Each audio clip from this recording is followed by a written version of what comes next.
નમસ્કાર મિત્રો, સ્વાગત છે તમારું જીપીએસસી બાય યુનિવર્સલ એક્સપોર્ટ્સમાં. આજથી આપણે શરૂ કરી રહ્યા છીએ એથિક્સ. તો એથિક્સનો પહેલો ટોપિક છે એથિક્સ એન્ડ હ્યુમન ઇન્ટરફેસ.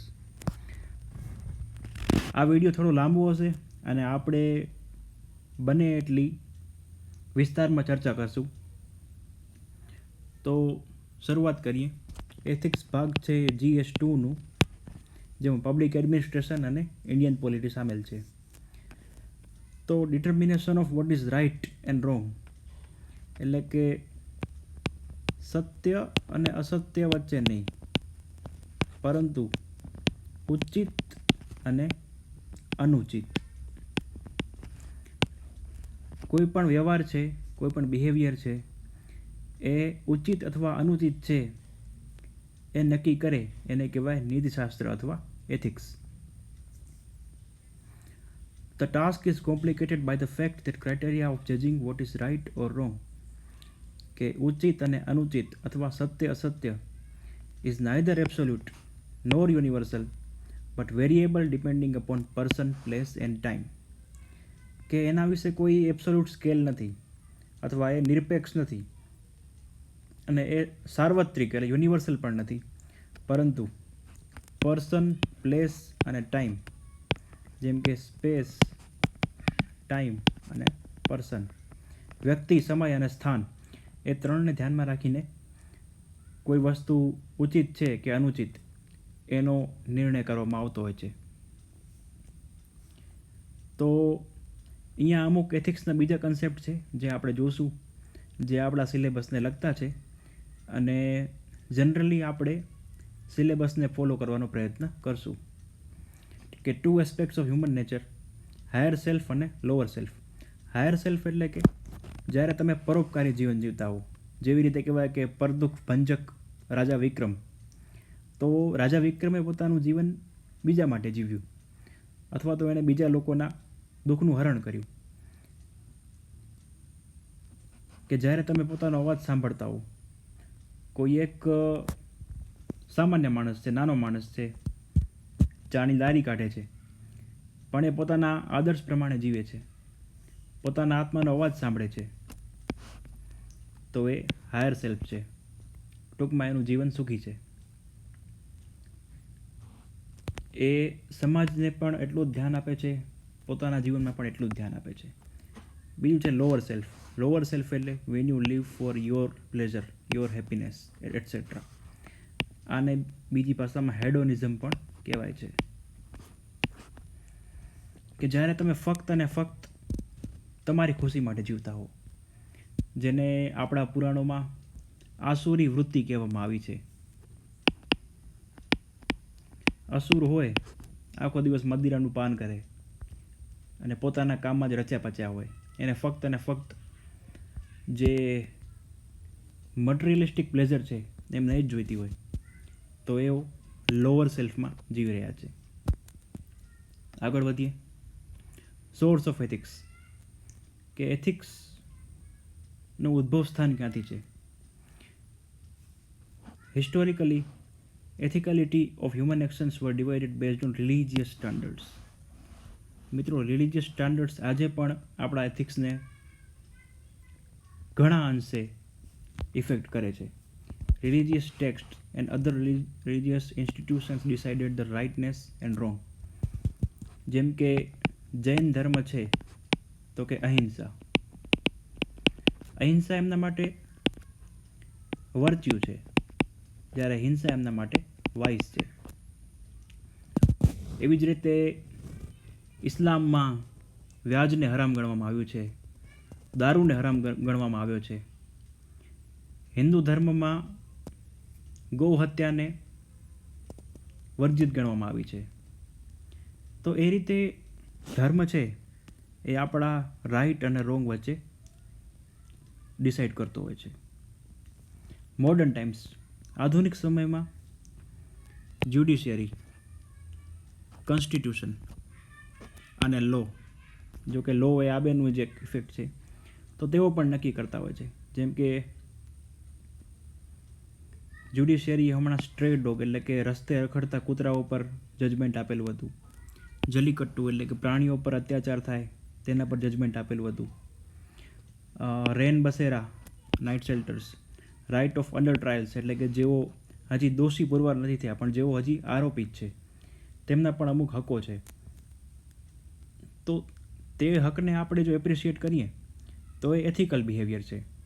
તો એ રીતે જ્યુડિશિયરી, પબ્લિક પ્રેશર અને કોન્સ્ટિટ્યુશન એ 3 વસ્તુ થઈ.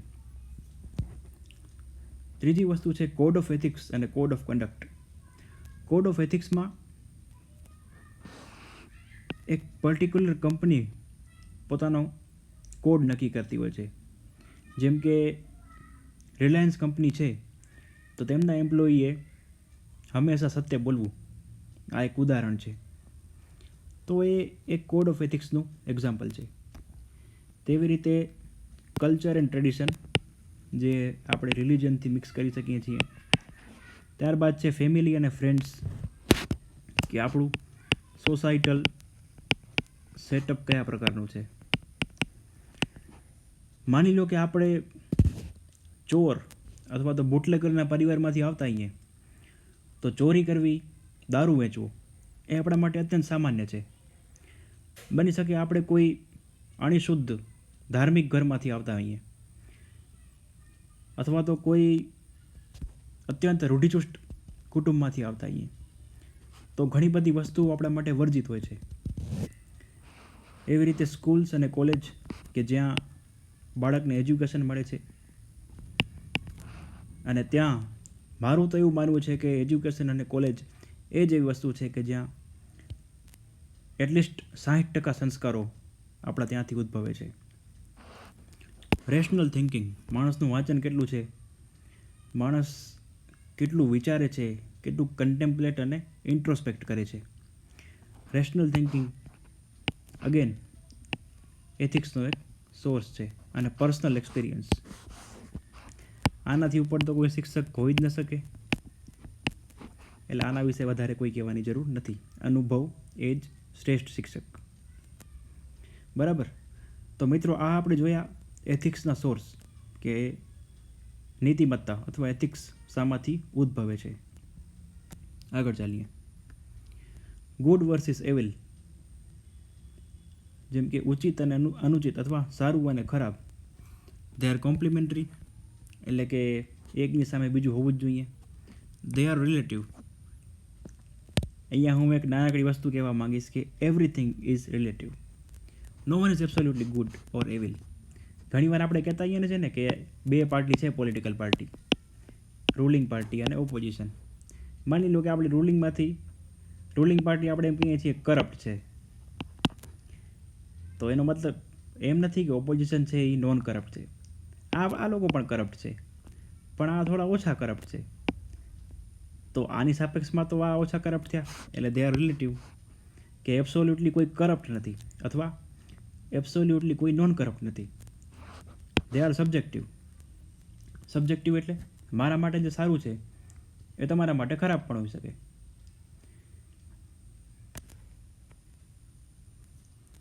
જેમ કે ગરીબ અને અમીર એ બેનો વર્લ્ડ વ્યૂ એકદમ અલગ હોય છે. અમીરોને એમ હોય કે આ ગરીબો ઝૂંપડપટ્ટી બાંધીને રહે છે, એ લોકોને કાઢી મૂકવા જોઈએ, આ તો અમારા રાઇટ ટુ પ્રોપર્ટીનું હનન છે.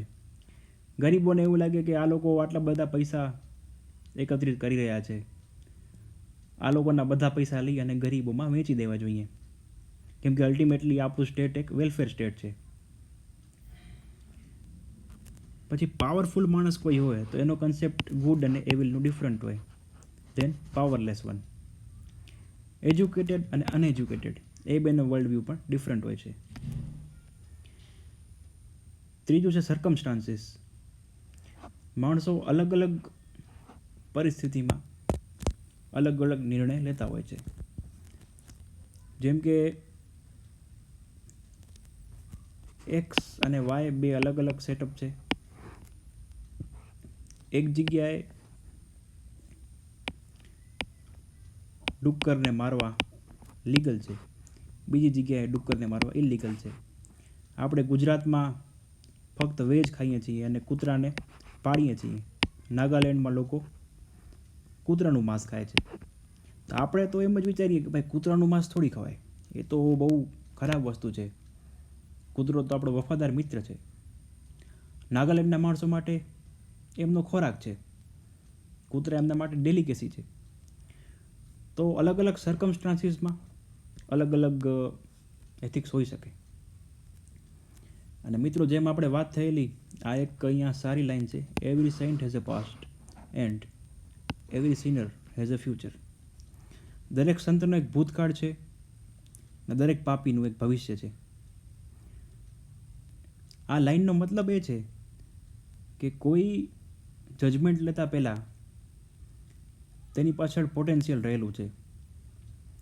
જેમ કે કોઈ આરોપી હોય તો તેને સુધરવાનો મોકો આપીએ તો બની શકે ભવિષ્યમાં એક સારો નાગરિક બનીને ઉભરે. બની શકે પરિસ્થિતિને આધીન રહીને એણે તે પ્રકારનો ગુનો કર્યો હોય. આપણે હવે આગળ વધશું. સિલેબસને ફોલો કરવાનો પ્રયત્ન અહીંયા ચાલુ જ છે. આ આપણા સિલેબસનો મીન્સ કે ટોપિક નંબર 15નો સેકન્ડ ટોપિક છે, ડિટર્મિનન્ટ્સ ઓફ એથિક્સ. કઈ એવી વસ્તુ છે જે એથિક્સને ડિટરમાઇન કરે છે? પર્સન એટલે કે વ્યક્તિ. મેન્ટલ મેકઅપ કેવું છે આપણું, આપણા એટીટ્યૂડ કેવા છે, અને એથિકલ બિહેવિયર વિશે આપણી વિચારસરણી કેવી છે. પર્સન ટુ પર્સન વેરી કરતું હોય. મારા માટે જીવદયા મહત્ત્વની વસ્તુ છે. મારા માટે શાંતિ અને અહિંસા મહત્ત્વની વસ્તુ છે. બની શકે તમે અહિંસામાં માનતા હો, શાંતિમાં ન પણ માનતા હો, અને જીવદયામાં તો બિલકુલ ન માનતા હો. તો એ પર્સન ટુ પર્સન વેરી કરતું હોય છે. પછી place, it refers to the external environment. જેમ કે આપણા પેરેન્ટ્સ આપણને કહેતા હોય કે ચોરી કરવી એ પાપ છે, અને એ રીતે આપણે ભવિષ્યમાં જ્યારે આગળ વધીએ ત્યારે આપણે ચોરી નથી કરતા. આપણા જે શિક્ષકો હોય છે અથવા તો આપણે જે કલીગ્સ છે જ્યાં આપણે કામ કરીએ છીએ, તે આપણને ટીમવર્ક, પંક્ચ્યુઆલિટી, રિસ્પોન્સિબિલિટી વગેરે પ્રકારના એથિક્સ શીખવાડે છે. અહીંયા મિત્રો ગુજરાત અને નાગાલેન્ડનું એક્ઝામ્પલ પણ ચાલશે. ગુજરાતમાં આપણે કૂતરાને દોસ્ત ગણીએ છીએ, નાગાલેન્ડવાળા કૂતરાને ખોરાક ગણે છે. કારણ પ્લેસ.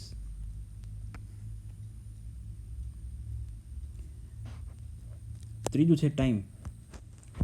મિત્રો, એથિક્સ જ નહીં, આપણા જીપીએસસીનું કોઈ પણ પેપર લ્યો અને કોઈ પણ ટોપિક ઉપાડી લ્યો, તમે એમાં આ નાખી જ શકશો કે એક ફેક્ટર છે time.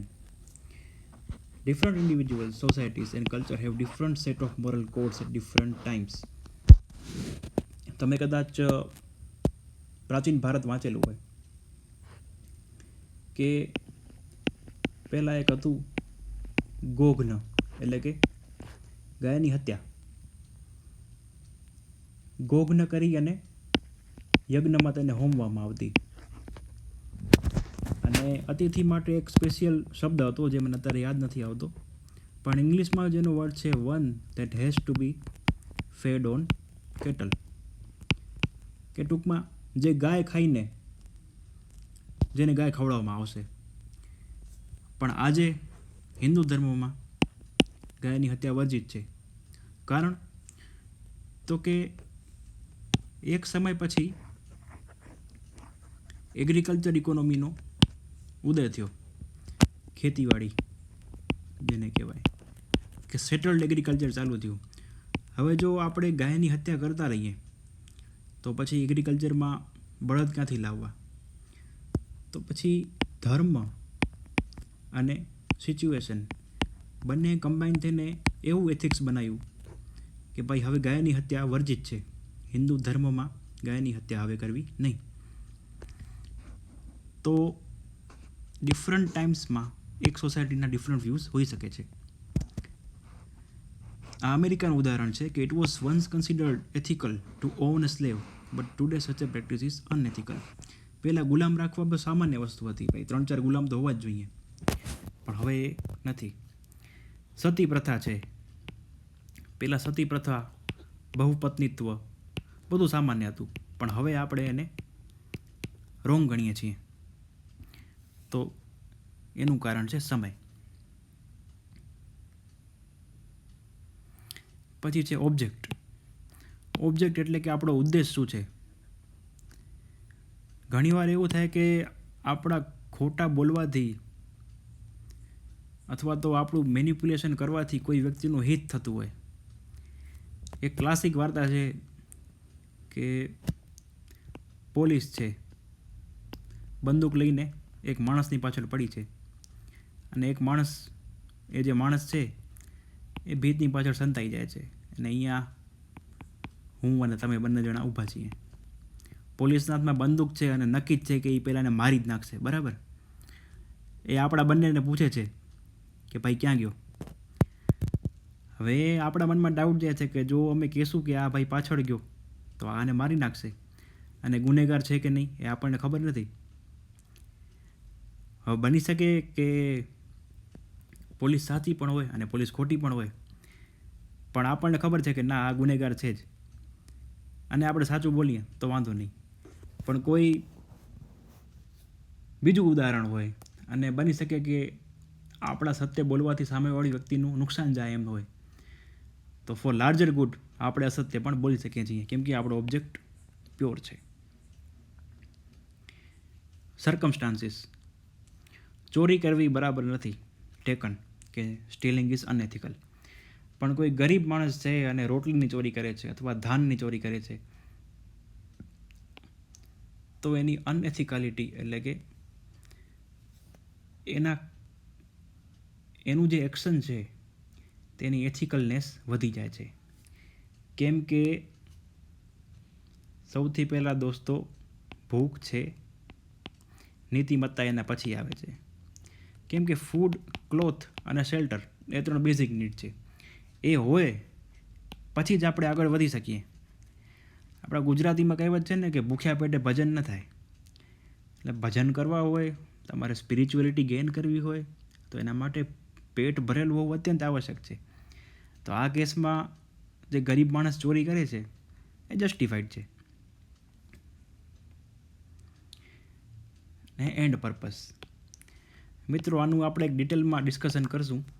Means versus and debate. માની લો કે તમારો જે આખરી ઉદ્દેશ છે એ સારો છે કે મારે આ ફલાણા ભાઈની મદદ કરવી છે, પણ જે રીતે તમે એની મદદ કરો છો એ રીત ખોટી છે, તો શું એક્શન જસ્ટિફાઈડ છે? આ મિત્રો એક બહુ મોટો ડાયલેમા અથવા ક્વેશ્ચન માર્ક અથવા તો ડિબેટ છે કે શું મીન્સ એન્ડને જસ્ટિફાઈ કરી શકે છે કે નહીં. અત્યારે આપણે એમાં નથી પડતા, એ ચર્ચા આપણે પાછળથી કરશું. આપણે અત્યારે આગળ વધીએ. ઇમ્પોર્ટન્સ અથવા કોન્સિક્વન્સ ઓફ એથિક્સ. એથિક્સ શા માટે જરૂરી છે અને શું એથિક્સ ન હોય તો આપણને શું નુકસાન થઈ શકે. એવી તો શું જરૂર પડી કે જીપીએસસીને સિલેબસમાં એથિક્સ નાખવું પડ્યું. ચાલો ચેક કરીએ. સૌથી પહેલું તો કે હ્યુમન નીડ છે. Being fair, honest and ethical is considered to be a need for many people. કે આપણને એમ થાય કે ના ભાઈ આટલું મારું જીવનમાં સત્ય હોવું જ જોઈએ, આ હું કરીશ, આ હું નહીં કરું. પેલી સલમાન ખાનની પિક્ચર છે ને વોન્ટેડ, તમારામાંથી ઘણાએ જોઈ હશે. વોન્ટેડમાં ગનીભાઈ સલમાનભાઈને કહે છે કે ત્યાં બચ્ચા અને સ્ત્રીઓ વસે, બધાને મારી નાખશું આપણે. તો ઓલો કે સલમાનભાઈ કે તો હું નહીં કરું કામ. કેમ? તો કે અપને અપને ફંડે હે. હવે અપને અપને ફંડે હે એટલે શું? કે સલમાનભાઈનો પોતાનો સેટ ઓફ એથિક્સ છે કે ભાઈ હું અમુક કામ કરીશ અને અમુક કામ નહીં કરું. જેમ કે મેં ઓર તો ઓર બચ્ચો કો નહીં મારતા. તો એ એમનો એથિકલ સેટ છે, બરાબર. એટલે એથિક્સ આ રીતે હ્યુમન નીડમાં જરૂરી છે. બીજું છે ક્રેડિબિલિટી. ક્રેડિબિલિટી એટલે જેની ગુડ વેલ્યુ હોય, મીન્સ કે જેઓ એક વેલ્યુ લઈને ચાલતા હોય તેમને સોસાયટી રિસ્પેક્ટ કરે છે અને ક્રેડિબિલિટી વધે એટલે લોંગ ટર્મમાં બિઝનેસને પણ ફાયદો કરે.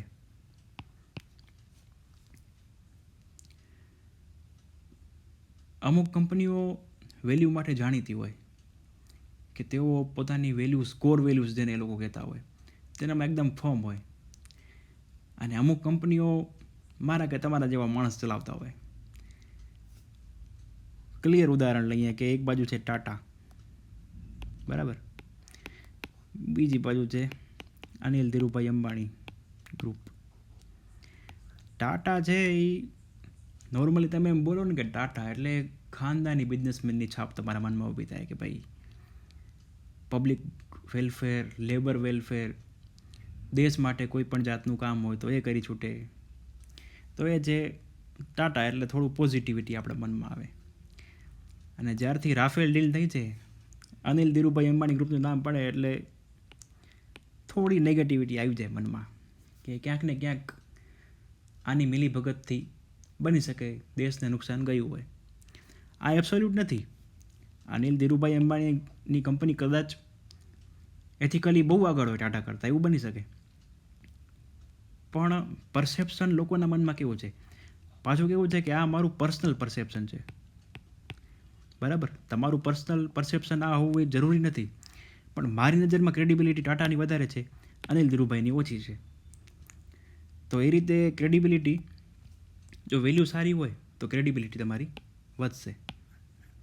ત્યારબાદ છે લીડરશિપ.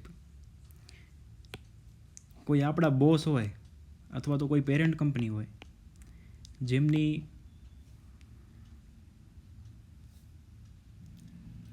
વિચારસરણી અથવા તો જેમના આદર્શ એકદમ ક્લિયર હોય, જેઓ પોતે સત્ય, પછી નોન પાર્ટિસન, ટૂંકમાં એ બધા પ્રકારની સારી વેલ્યુ હોય, અને એક બાજુ આપણો બોસ અથવા પેરેન્ટ કંપની એકદમ કરપ્ટ હોય, તો ઓબ્વિયસ છે કે આપણા મનમાં આપણા બોસ પ્રત્યે, જે પોઝિટિવ બોસ છે એમના પ્રત્યે વધારે માન હશે રાધર દેન કરપ્ટ બોસ. તો લીડરશિપમાં તમારી જો પર્સનલ વેલ્યુઝ અથવા પ્રોફેશનલ વેલ્યુઝ બહુ સારી ન હોય તો લાંબા ગાળે નુકસાન તમને થઈ શકે છે, પર્સનલી, પ્રોફેશનલી, એથિકલી, ત્રણેય રીતે. ત્યારબાદ છે ઇમ્પ્રુવિંગ ડિસિઝન મેકિંગ. તમને નિર્ણય લેવામાં સહાયતા કરે છે. કઈ રીતે?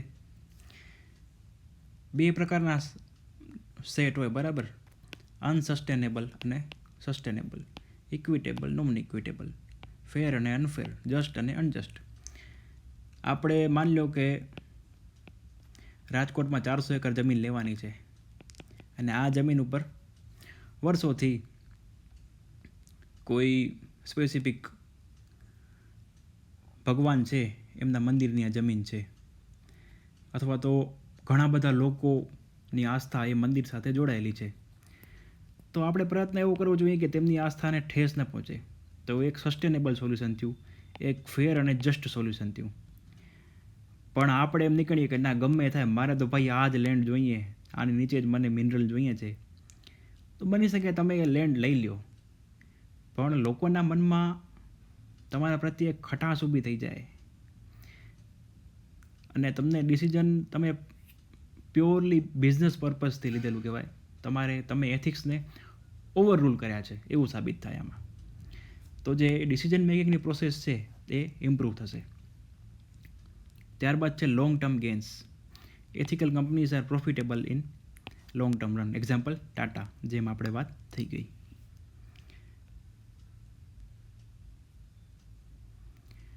ત્યારબાદ છે એથિક્સ સોસાયટીને સેફ ગાર્ડ કરે છે. પહેલાં આપણે એથિક્સ ઊભા થાય, ત્યારબાદ કદાચ લો આવે એવું બને. જેમ કે ટેકનોલોજી આવી, બરાબર, ટેકનોલોજી આવી એટલે મોબાઈલ આવ્યા, બરાબર.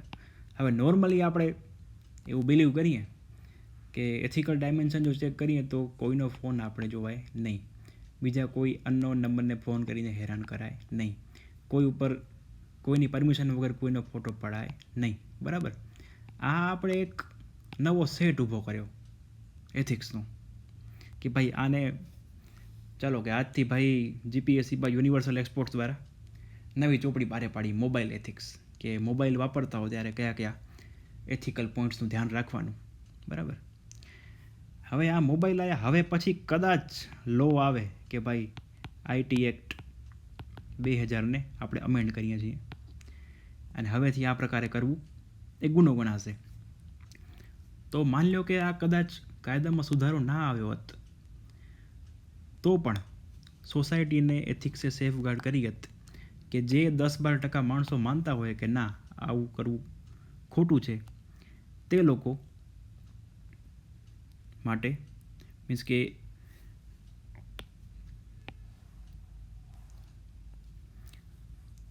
સો laws can't probably safeguard its misuse only ethics can. ટૂંકમાં એથિકલી આપણે એ વસ્તુ કરી શકીએ જે કદાચ લોમાં આપણે ન કરી શકીએ. ત્યારબાદ છે self realisation. Self realisation public means કે પર્સનને હેલ્પ કરે છે. કઈ રીતે? To critically evaluate his or her choices and decision. કે મેં ફલાણું કામ કર્યું અથવા મેં આ જે એક્શન કરી એ સાચી છે કે ખોટી, એ સેલ્ફ રિયલાઇઝેશનમાં ઇન્ટ્રોસ્પેક્શનમાં હેલ્પ કરે છે. અને ત્યારબાદ છે પોલિટિક્સ અથવા તો ડેમોક્રેસી. આપણે જે કમિટમેન્ટ ફ્રોમ સિટીઝન મીન્સ કે સરકારમાં આપણો ભરોસો કેટલો છે, બરાબર? માની લો કે લોકો એ વિચારતા હોય કે સરકાર તો ચોર છે, તો એ બતાવે છે કે સરકાર પ્રત્યે આપણો ભરોસો નથી. અને એવું હોય એ ક્યારે બને? જ્યારે સરકારમાં કદાચ વેલ્યુઝ અથવા એથિકલ ડિસિઝન મેકિંગનો અભાવ હોય. પણ બની શકે કે કોઈ સરકાર બહુ સારી હોય, નાગરિકો વિશે બહુ સારું વિચારતી હોય, તમામ સ્ટેક હોલ્ડરને ધ્યાનમાં રાખતી હોય, બરાબર? એ ક્યારે બને? જ્યારે એમના એથિક્સ એકદમ હાઈ હોય. તો ethics are very important for democratic fabric, બરાબર? મિત્રો, આ ઇનસાઇટ્સ ઓફ ઇન્ડિયાનું PDF છે. આ હું આપણી ટેલિગ્રામ ચેનલ પર અપલોડ કરી દઈશ. અને અમુક વસ્તુઓ આની છે એ આપણા સિલેબસને અનુરૂપ નથી, તો આપણે એ વસ્તુને સ્કીપ કરશું. જેમ કે ઇવેલ્યુએશન ઓફ એન એક્શન એ આપણા સિલેબસ માટે અત્યારે જરૂરી નથી. ત્યારબાદ ethics in public administration, ethics in private means કે પ્રાઇવેટ, એ પ્રકારનો આખો એક ટોપિક છે, એટલે આપણે આના ઉપર ચર્ચા કરશું. તો એથિક્સ ઇન પબ્લિક એડમિનિસ્ટ્રેશન. તો મિત્રો, તમારે અમુક નેમોનિક્સ બનાવીને આ યાદ રાખી લેવું પડશે કે એથિક્સ ઇન પબ્લિક એડમિનિસ્ટ્રેશન. આ એકદમ સિમ્પલ જ છે, તમે એકવાર વાંચશો એટલે યાદ રહી જશે. તેમ છતાં એક્સપ્લેન કરવા માટે હું કહી દઉં છું કે સૌથી પહેલું છે લીગલ. કે a public servant should not cut corners for achieving efficiency. ટૂંકમાં તમારે કાયદાને કોઈ પણ સંજોગોમાં બાયપાસ કરવાની જરૂર નથી, તમારે કાયદાને ફોલો જ કરવાનું છે. ત્યારબાદ છે observance of rules and procedures are paramount. કે જે નિયમો છે, જે પ્રણાલી છે, તમારે એને ફોલો કરવાની જ છે. ત્યારબાદ છે જસ્ટ અને ફેર. જેમ ઉપર વાત કરી કે no discrimination on base of caste, creed, sex, religion, place of birth. આટલું તો આપણું સંવિધાન પણ કહે છે. એટલે આપણે કોઈ જાતની બાયસનેસ બતાવવાની નથી. ત્યારબાદ છે રિસ્પોન્સિબિલિટી. રિસ્પોન્સિબિલિટી શાના માટે? પોતાના પર્સનલ એક્શન અને સબઓર્ડિનેટની એક્શન માટે. કોઈ પણ કામ તમે કરો છો તો એના માટે જવાબદાર તમે જ છો, અને એ જવાબદારી સ્વીકારવાની એક હિંમત હોવી જોઈએ. અને એ એથિક્સ ઇન પબ્લિક એડમિનિસ્ટ્રેશનનું એક મહત્ત્વનું અંગ છે. એકાઉન્ટેબિલિટી એટલે કે જવાબદેહી. A public servant is accountable to common people, minister, courts, media, etc. એટલે એકાઉન્ટેબિલિટી આ તો સેલ્ફ એક્સપ્લેન છે.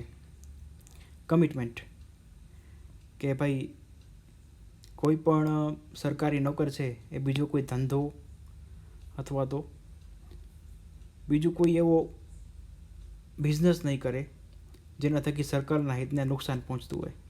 કેમ કે એ જો કરે તો સરકાર પ્રત્યેનું તેનું કમિટમેન્ટ ઘટવાની શક્યતાઓ છે. ત્યારબાદ છે રિસ્પોન્સિવ ટૂંકમાં 24/7. પેલું આપણું BSNLનું ડબલું હોય ને તેના પર આવું લખેલું હોય, અહર્નિશ સેવા મહે. અહર્નિશ એટલે કે રાત દિવસ, સેવા મહે એટલે તમારી સેવામાં, અહર્નિશ સેવા મહે. એવી રીતે પબ્લિક સર્વન્ટ પણ 24/7 જાગૃત હોવો જોઈએ, જેથી કરી એ પબ્લિકના ઇસ્યુઝને સોલ્વ કરી શકે. ભાઈ BSNL વાળા કેટલા આને ફોલો કરે છે અહર્નિશ સેવા મહેને એ તો એમને ખબર. આ તો જરાક લાઇટર નોટમાં હતું. ચાલો આગળ વધીએ. કે transparent, explain reasons for taking a decision. ટૂંકમાં ડિસિઝન મેકિંગની જે પ્રોસેસ છે એ એકદમ ટ્રાન્સપરન્ટ હોવી જોઈએ, કે તે ફેક્ટ બેઝ હોવી જોઈએ. એવું નહીં કે ભાઈ એક્સ ભાઈ આવ્યા મેં એક ડિસિઝન આપ્યું, વાય ભાઈ આવ્યા તો બીજું આપ્યું, ઝેડ ભાઈ આવ્યા તો ત્રીજું આપ્યું, એમ નહીં.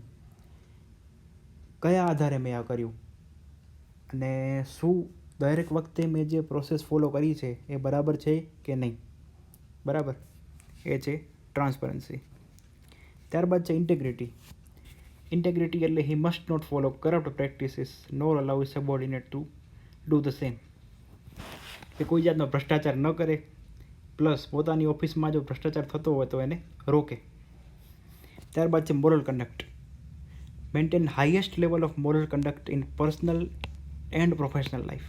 જો તમે સરકારી નોકર છો એટલે તમે પ્રોફેશનલ લાઈફમાં તો આ બધું ફોલો તમારે કરવાનું જ છે, પ્લસ તમારે પર્સનલ લાઈફમાં પણ આ પ્રકારનો કોડ ફોલો કરવાનો છે. તે must follow all the conduct rules prescribed by government. અને સરકારને શર્મિંદા કરે અથવા લજ્જિત કરે એવું કોઈ પણ કામ કરવાનું નથી. ત્યારબાદ છે નેશનલ ઇન્ટરેસ્ટ. કે ભાઈ સરકારે વીમાની યોજના જાહેર કરી, તમે સરકારી કર્મચારી અથવા અધિકારી છો, તમને જોતાં એવું લાગે છે કે ભાઈ આ વીમા યોજનાથી સરકારનો હેતુ સરે એવું દેખાતું નથી. બરાબર, તમે એને ખુલ્લામાં એની ટીકા કરો છો કે ભાઈ સરકારે કર્યું એ ખોટું કર્યું, સરકારે આવું નહોતું કરવું જોઈતું. તો એ તમારે કરવાનું નથી. એના માટે પોલિટિકલ પાર્ટીઝ છે જ, એના માટે મીડિયા છે, એના માટે સામાન્ય પ્રબુદ્ધ નાગરિકો પણ છે. જો તમારે આ બધું કરવું હોય તો સૌથી પહેલાં તમારે રિઝાઇન આપી દેવાનું, પછી પેટ ભરીને સરકારની ટીકા કરો, તમને કોઈ રોકશે નહીં. ગુજરાતીમાં બીજી એક કહેવત છે કે જેનું ખાતા અહીં એનું ક્યારેય ખોદાય નહીં. તો એ સિમ્પલ રૂલ ઓફ થંબથી આપણે ગવર્મેન્ટની પોલિસીસને ક્રિટિસાઇઝ કરવી જોઈએ નહીં. આ બધા ઉપર જે દર્શાવ્યા છે એ છે ethics in public administration. Continue કરીએ છીએ. Ethics in private and personal relationships. બરાબર, આ આપણા GPSC સિલેબસનો ટોપિક જ છે કે ઇમ્પોર્ટન્સ ઓફ રિલેશનશિપ. પહેલાં તો રિલેશનશિપ શા માટે જરૂરી છે? કે આપણા નોલેજ, સ્કિલ અને પ્રોડક્ટિવનેસ, ત્રણ વસ્તુ છે કે જો આપણે પર્સનલ અને પ્રોફેશનલ લેવલ પર આ ત્રણ વસ્તુ એક્સચેન્જ કરીએ તો બની શકે આપણને બિઝનેસમાં, માનસિક રીતે અને ઇન્ટિમેટ ફ્રેન્ડશિપ, ટૂંકમાં રિલેશનશિપથી આપણે બધી એક્સચેન્જ કરી શકીએ છીએ અને આપણે એનાથી નંબર ઓફ બેનિફિટ્સ મળી શકે છે. Personal relationship can have a considerable influence on morality of human beings because a person is not born with ethical system. He develops an ethical system by his interactions with people. Thus, ethics shown in private relation forms part of his morals. ફરીથી એક કહેવત કે સંગ તેવો રંગ. બરાબર, તમે બહુ ધાર્મિક માણસ છો, તમે એકદમ મોરલ છો, પણ તમે 10 દિવસ માની દો ગોવા ફરવા ગયા. ગોવામાં ત્યાં બધા ગંજેડી, નશેડી, ભંગેડી, દારૂડિયા બધાની વચ્ચે તમે રહ્યા. પહેલા દિવસે તમે કાંઈ ન કર્યું, 3 દિવસ તમે કાંઈ ન કર્યું, ચોથા દિવસ જો લાવ ટ્રાય કરું. પછી over a period of time તમે એનાથી એડજસ્ટ થઈ જાઓ અને તમારી જે આખી એથિકલ સિસ્ટમ છે એ આખી ચેન્જ થઈ જાય. તો ટૂંકમાં પર્સનલ રિલેશન છે એનો બહુ સિગ્નિફિકન્ટ ઇન્ફ્લુઅન્સ છે. મારો પોઈન્ટ એ છે તો ઇન્ટરેક્શન થાય એના કારણે રિલેશનશિપ એકદમ મહત્ત્વની છે. Plus people also prefer to deal with moral, principled people because they are productive and dependable. They represent a value, not a threat. તમારી પાસે બે માણસો રજૂ કરે, એક તો ભાઈ વ્યાજે પૈસા આપે છે અને બીજો છે શિક્ષક છે, બરાબર. આ બે માણસોની ગાડી રાજકોટથી અમદાવાદ જાય છે. તમે કોની ગાડીમાં બેસવાનું પસંદ કરશો? બરાબર. તો નોર્મલી આપણું પરસેપ્શન એવું છે, આપણે કોઈ સ્પેસિફિક વાત નથી કરતા, કે શિક્ષક છે એ મોરલી સારો હોય, એના અમુક સિદ્ધાંત હોય, અને એની ગાડીમાં અહીંયાથી જ્યાં બેસીને જાશું તો આપણને આરામથી પહોંચાડી દેશે, વચમાં કાંઈ માથાકૂટ નહીં થાય. વ્યાજખોર છે, બરાબર, હવે એના મોરલ્સ કયા પ્રકારના હોય આપણે નથી જાણતા, તેના પ્રિન્સિપલ કયા પ્રકારના હોય, બની શકે શિક્ષક કરતાં સારા હોય, નો ડાઉટ. પણ આપણું પરસેપ્શન એના માટે કઈ રીતનું છે? બની શકે આપણે લીમડી પહોંચ્યા અને એને બાજવાનું થઈ ગયું, લાવો મારા પૈસા, તો સામેની પાર્ટી કે નથી, બરાબર, તો આપણે તો અહીંયા જ અટકી ગયા, આપણે અમદાવાદ જવાનું હતું. તો પીપલ મીન્સ કે માણસો જનરલી જે મોરલ અને પ્રિન્સિપલ્ડ માણસો છે એની સાથે ઇન્ટરેક્શન કરવાનું પસંદ કરે છે.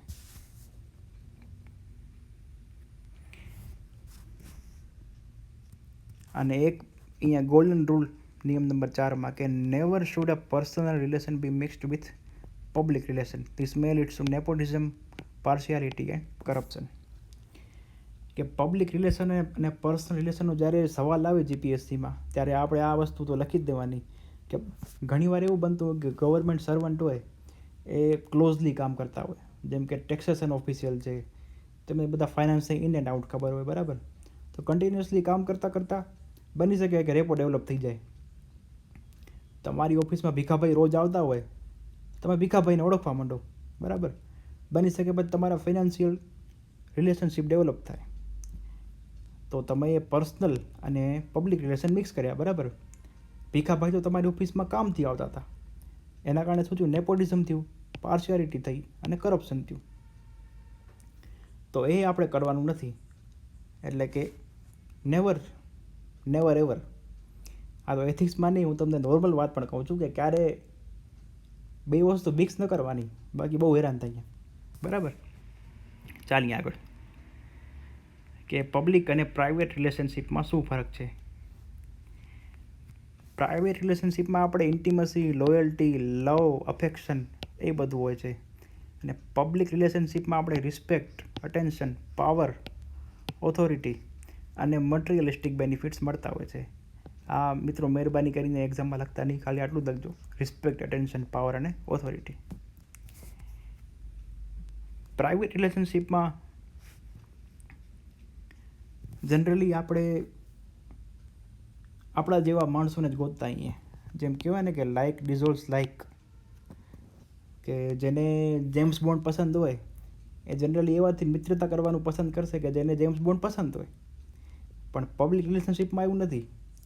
માની લો કે તમે અમદાવાદના કલેક્ટર છો, તો તમારી પાસે 10 પ્રકારના માણસો આવશે જેને 10 અલગ અલગ હીરો પસંદ હોય.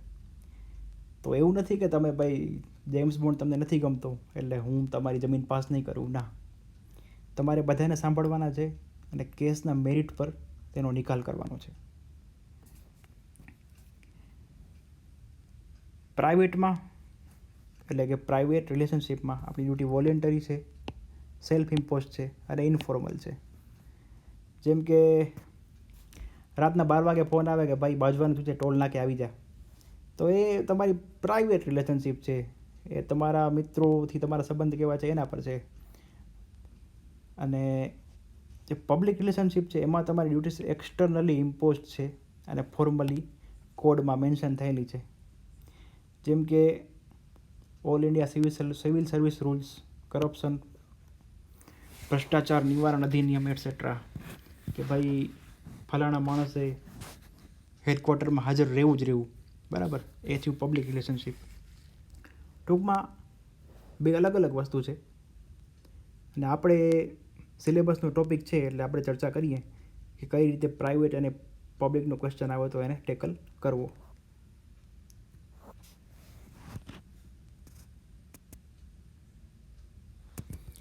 કે involvement of private life in public works may invite unethical practice such as favoritism and corruption. It may create dilemmas. ટૂંકમાં એન્ડ ઓફ ધ સ્ટોરી શું છે કે તમારે પ્રાઇવેટ અને પબ્લિક બંનેને અલગ રાખવા. તમારી પર્સનલ લાઈફના અમુક પોઝિટિવ પોઈન્ટ તમે પ્રાઇવેટમાં નાખી શકો છો. તમારી પર્સનલના અમુક સારા પોઈન્ટ તમે પબ્લિક લાઈફમાં નાખી શકો છો. પણ એવો કોઈ સ્ટેપ ન લેવો જેથી કરી ડાયલેમા ક્રિએટ થાય અથવા તો ફેવરિટિઝમ, કરપ્શન, નેપોટિઝમ એના કોઈ પ્રકારના એલિગેશન થાય. પણ શું વોટર ટાઇટ સેપરેશન પોસિબલ છે? આન્સર ઇઝ ક્લિયર નો. ના, એ પોસિબલ નથી. એક મિનિટ. હા,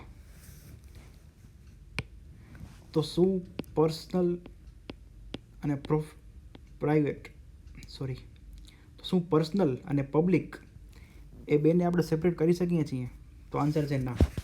કારણ કે અલ્ટિમેટલી માણસ જ છે અને માણસ જે ખુરશી પર બેઠો છે તેમાં તેના પોતાના બાયસ, પોતાના પરસેપ્શન, પોતાના અઝમ્પશન બધું કામ કરશે.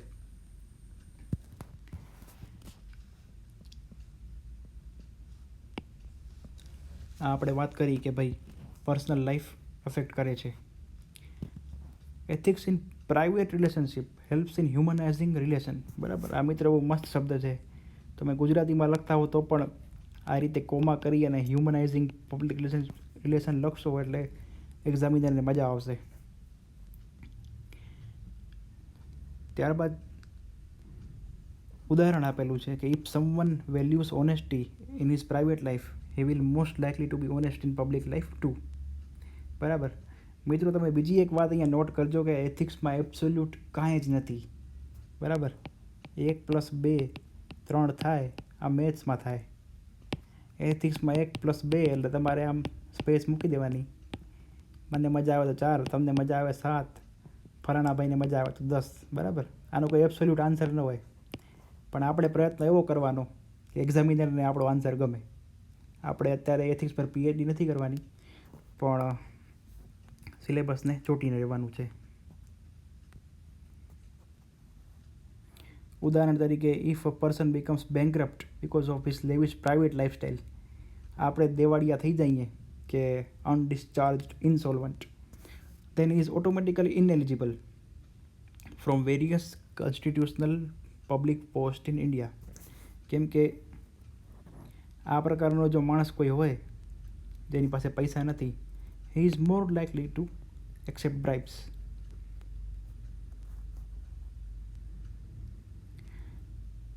If a person holding higher post in public, certain things which is personal to her private life may become matter for reasonable public interest.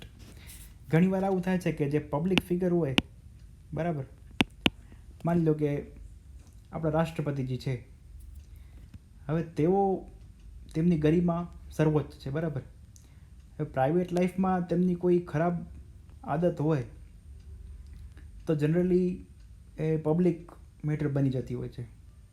આ પોઈન્ટનું આર્ગ્યુમેન્ટ આટલું જ છે. ટૂંકમાં એમને એક ઇનડાયરેક્ટલી સજેસ્ટ કરે છે કે ભાઈ તમારે એકવાર તમે પબ્લિક ફિગર બની ગયા પછી તમારે પબ્લિકની અમુક ડિસન્સી અને મોરાલિટીનું ધ્યાન રાખવું પડે. ત્યારબાદ છે certain values like honesty, respect, empathy, trust, equality and efficiency which are considered to equally guide our actions in both professional and private sphere. ટૂંકમાં આ બધી વસ્તુઓ તમારે બંને જે ડાયમેન્શન છે પબ્લિક અને પ્રાઇવેટ તેમાં ધ્યાન રાખવાના છે. Thus, private life does have bearing on public life of person. આ બેને તમારે એક આઇસોલેટ કમ્પાર્ટમેન્ટ તરીકે જોઈ ન શકો. સિવિલ એડમિનિસ્ટ્રેટર્સ જેમ કે આપણા જે બ્યુરોક્રેટ્સ છે, they are becoming public figures in age of media. તો તમને પ્રશ્ન એવો નહીં પૂછાય કે ભાઈ પબ્લિક વર્સિસ પ્રાઇવેટ લાઈફ, તો બંને લાઈફ એકબીજાને અસર કરે છે અને આપણે એ પ્રકારનો ન્યુટ્રલ સ્ટેન્ડ લેવાનો છે. પર્સનલ અને professional ethics of civil servants. અહીંયા ફરીથી ડેફિનેશન આપેલી છે કે પર્સનલ એથિક્સ એટલે મોરલી અને ethically right in his everyday life. These are firmly instilled over one's lifetime and consist of various individual morals, values, human values, etc. ટૂંકમાં આ માણસ પોતાના લેવલ પર જોવે છે, ઇન્ડિવિજ્યુઅલ લેવલ પર શું સાચું છે, શું ખોટું છે, શું કરાય, શું ન કરાય, એ ટાઈપનું. પ્રોફેશનલ એથિક્સ એટલે સેટ ઓફ પ્રિન્સિપલ્સ, નોર્મ્સ અને રૂલ્સ. શેના? તો કે બિહેવિયરના. And moral requirements they have to adhere to in the official discharge of their duty. It largely consists of code of conduct at workplace, law of the land, fairness, justice, honesty, accountability. એ બધું આપણે professional એથિક્સમાં આવશે. અને બીજું છે means કે third point કે professional ethics may require a civil servant to promote issues not considered the best possible by civil servant himself, causing a moral conflict. જેમ કે કોઈ પોલીસ ઓફિસર છે, એને એવું લાગે છે કે આ જે કલમ છે IPC 377 એ ખોટી છે, એ આપણા દેશમાં હોવી જોઈએ નહીં. પરંતુ એનું કામ શું છે? તો કે એણે કાયદાનું પાલન કરાવવાનું છે. એના કોડ ઓફ કોન્ડક્ટ પ્રમાણે એ IPCનો એન્ફોર્સમેન્ટ ઓફિસર છે. તો એની પર્સનલ ચોઇસની કોઈ અહેમિયત રહી નથી, કેમ કે એ બંધાયેલો છે. એટલે professional ethics generally override personal ethics. ફરીથી મિત્રો એને કેસેટ અહીંયા વાગતી રહેશે કે distinction between professional and personal ethics is not very strict because both in public and private lives one has to live by same ethical values in general. એવું તો બની જ ન શકે કે તમે 10 વાગે ઓફિસ જાઓ એટલે તમારા એથિક્સ, વેલ્યુઝ, મોરલ બધું બદલી જાય અને 1 વાગે ઘરે જમવા પાછા આવો ત્યારે તમારા પર્સનલ એથિક્સ આવી જાય. એ શક્ય જ નથી, બરાબર. અને જો કદાચ કોઈ એવું કરવા ધારે, અમુક મિત્રો આપણા એટલા હોશિયાર હોય કે થાય શું નહીં, બધું કરીએ આપણે તો, બરાબર. એવું કરવા બેસો તો તમને ફ્રસ્ટ્રેશન, ગિલ્ટ, કોગ્નિટિવ ડિઝોનન્સ, આવી બધી બીમારીઓ થાય. અમુક હવે આમાં તો કોગ્નિટિવ ડિઝોનન્સ એટલે તો એ નામ જ ભયંકર છે, સાંભળીને બીક લાગે કે આ શું હશે, બરાબર. એટલે એ પ્રકારનો ધંધો આપણે કરવાનો નથી.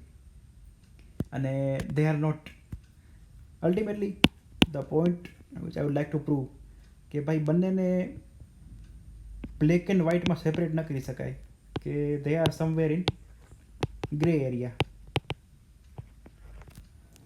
કે ટૂંકમાં બંને સાથે એક્ઝિસ્ટ કરે છે. Hence, a convergence between personal and professional ethics is essential, not only to avoid cognitive dissonance and frustration, but also for effective performance of duties.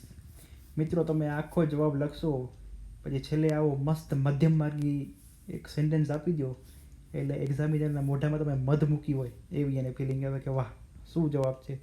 કે convergence between personal and professional ethics is essential. શેના માટે?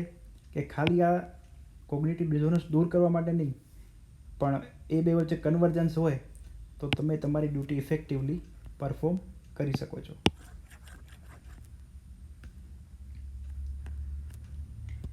પછી આ તો મને લાગે આ થોડો ઇન્ટરવ્યૂ ટાઈપનો પ્રશ્ન છે, પણ કદાચ મેન્સમાં પૂછાઈ જાય કે how to be honest when entire system is corrupt. આખી ઓફિસ પૈસા લેતી હોય ત્યારે તમારે કઈ રીતે ઓનેસ્ટ રહેવું, બરાબર. પહેલું છે maintain personal integrity. You must first practise integrity before you preach it to others. કે પહેલાં તમે તમારી જાતને એટલી સ્ટ્રોંગ કરો. Be honest by conviction and not by fear or favour અથવા તો કમ્પલ્શન. તમે ઓલી વાર્તા સાંભળી હશે, મહાત્મા ગાંધીને ગોળ બહુ ભાવતો, પછી કોઈક છોકરાની માં એના પાસે આવી કે ગાંધી બાપુ આ અમારો જયેશ બહુ ગોળ ખાય છે. તો ગાંધીજી કે એક કામ કરો, 15 દિવસ પછી આવો. 15 દિવસ પછી જયેશભાઈ અને એમના મમ્મી ફરીથી ગયા. તો ગાંધી બાપુ કે જયેશભાઈ ગોળ ન ખવાય, સ્વાસ્થ્ય માટે હાનિકારક છે. તો પછી જયેશભાઈના મમ્મી પૂછે કે બાપુ આ તો તમે 15 દિવસ પહેલાં પણ કીધું હોત. તો ગાંધી કે પહેલાં મેં ગોળ ખાવાનું બંધ કર્યું, પછી મેં જયેશભાઈને કીધું. ટૂંકમાં પ્રેક્ટિસ અને પ્રીચ, આપણે જે બીજાને કહેતા હોઈએ એ સૌથી પહેલાં આપણે આપણા જીવનમાં ઉતારવું જોઈએ. ત્યારબાદ છે નો યોર જોબ વેલ, કે આપણા જે લોસ, રૂલ્સ અને પ્રોસિજર છે એને આપણે એકદમ આત્મસાત કરી લેવા જોઈએ. આ ભાઈ તો એવું કહે છે કે better than your subordinates to guide them in right path. જો કે આ વસ્તુ બરાબર છે કે આપણે આ શું કરવાનું છે એની ખ્યાલ હોવી જોઈએ. ત્યારબાદ છે કરેજ, એટલે કે આપણે આપણા સુપિરિયર્સને પોતાનો ઓનેસ્ટ ઓપિનિયન આપવો જોઈએ, ઓરલી, વર્બલી. અને show courage to overrule your subordinates. ટૂંકમાં આપણે સબઓર્ડિનેટ્સ જો બની શકે પોતાના અંગત સ્વાર્થ માટે કોઈ નિયમની છેડછાડ કરતા હોય તો આપણે એને ઓવરરૂલ કરવા પડે. Divide and rule, oh beautiful. Support the honest and sideline the dishonest. Appreciate publicly the good work done by any employ. ટૂંકમાં રિવોર્ડ અને પનિશમેન્ટની વાર્તા છે. ત્યારબાદ છે inspire people by being the change you want to see. કે તમે જ પરિવર્તનના કારણ બનો. ત્યારબાદ છે be compassionate to your subordinates, support them during their tough times, show emotional intelligence. Emotional intelligence મિત્રો એક આખો સેપરેટ ટોપિક છે, આપણે એના ઉપર આગળ ચર્ચા કરશું. કમ્પેશનેટ એટલે આપણે કરુણાસભર વ્યવહાર કરવાનો છે અને તેમને ખરાબ સમયમાં સાથ આપવાનો છે.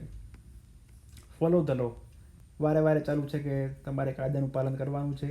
તમારે રૂલ્સ, પ્રોસિજર્સ, એસઓપી, નોર્મ્સ જે પણ હોય એ બધાને ફોલો કરવાના છે. તમે એકવાર કાયદો તોડ્યો, બરાબર, હોન્ટ યુ ફોર એવર. ગમે ત્યારે તમારા વિરોધીઓ તમારી પૂંછડી દબાવી શકે છે અને તમારી જે ટ્રસ્ટ વર્ધીનેસ છે, વિશ્વસનીયતા, એ પણ ઘટી જાય છે. ત્યારબાદ છે be a leader, don't develop habit of passing the responsibility up or down. બરાબર, તમે પોતે એક સ્ટેન્ડ લેતા શીખો. જનરલી કેવું હોય છે કે બધા ખોખો રમતા હોય છે, એ કોઈ બીજાને આપે, બીજો ત્રીજાને આપે, ત્રીજો ચોથાને, અલ્ટિમેટલી કોઈ કામ ન કરે. તો એવું નથી કરવાનું. આપણે રિસ્પોન્સિબિલિટી પાસ નથી કરવાની, આપણું કામ આપણે જ કરવાનું છે. સફર ફોર યોર પ્રિન્સિપલ્સ, બરાબર. નો પેન નો ગેન, કે honesty is not without pain, be always ready for transfers, અને a clear conscious is a softest pillow. બરાબર, આ ટ્રાન્સફરવાળી વસ્તુ આપણે લખવાની નથી, આ તો હમણાં શું કે ઉદાહરણ માટે લખી છે. બાકી સફર ફોર યોર પ્રિન્સિપલ્સ. તમે કદાચ મિત્રો જાણતા હશો કે Ashok Khemka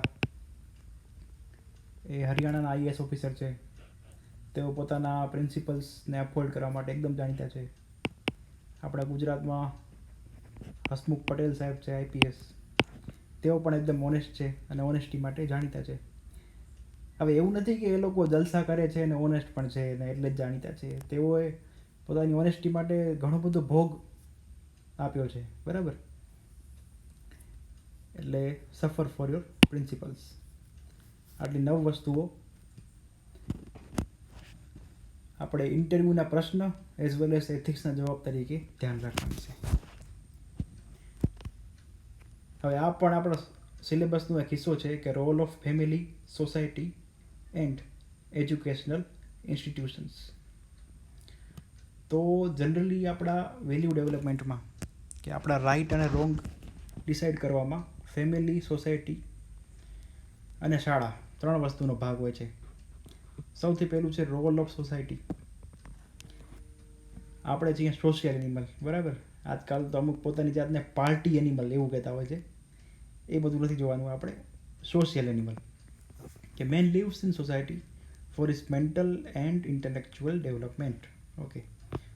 Society preserves our culture and transmits to succeeding generation.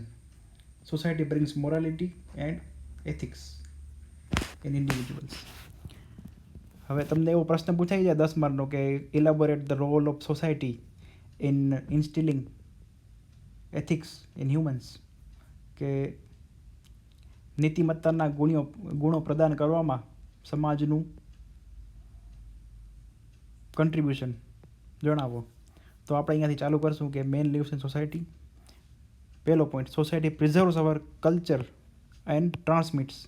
બરાબર, it brings morality and ethics in individual.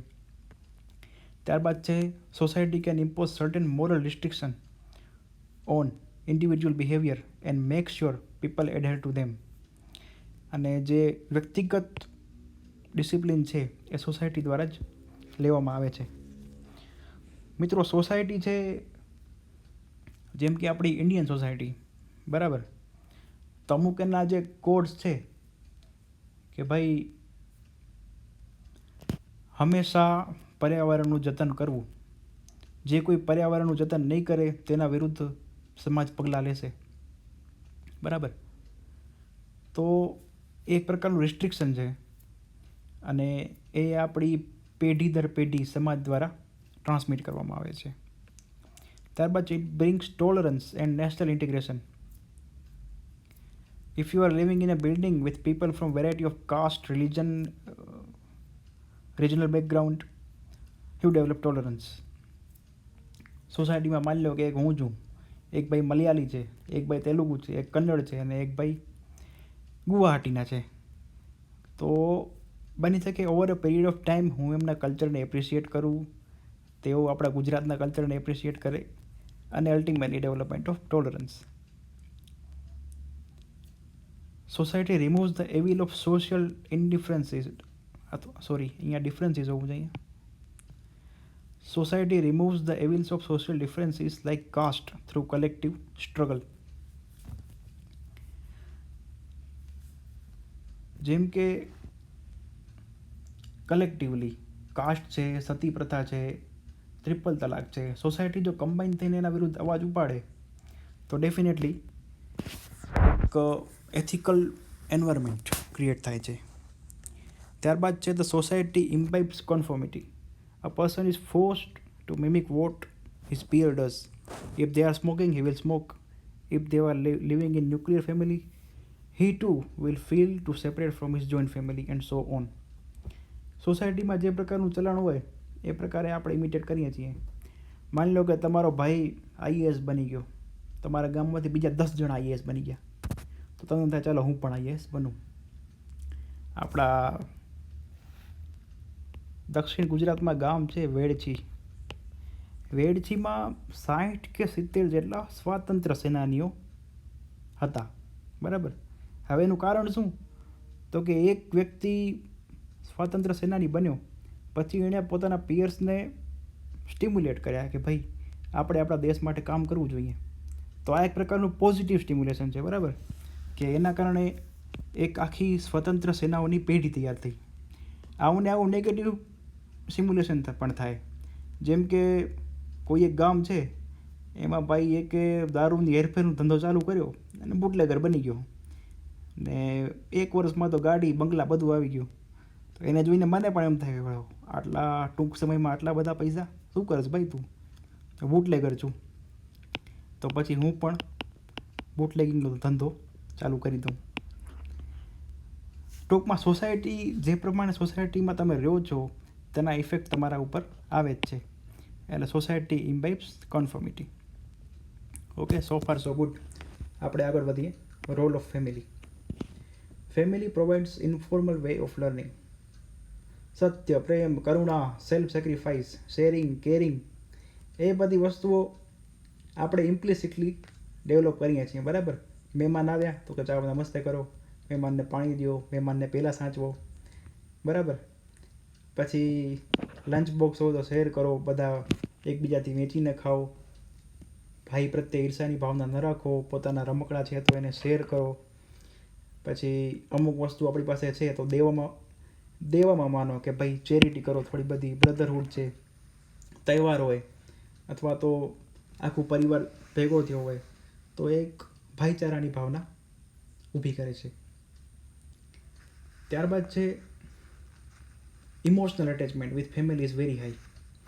This also is a powerful tool in hand of family to persuade one of the member to behave ethically. જેમ કે હું જુગાર રમવાનું ચાલુ કરી દઉં, બરાબર, કોઈથી ન માનું કે ના હું તો જુગાર રમી શકું. બની શકે કે મારા ફાધરનું મારા ઉપર એટલું ચાલતું હોય કે એ આવીને કે ભાઈ કાલથી જુગાર બંધ કરી દે, બાકી તો આપણા ભાઈનું કાંઈ નહીં.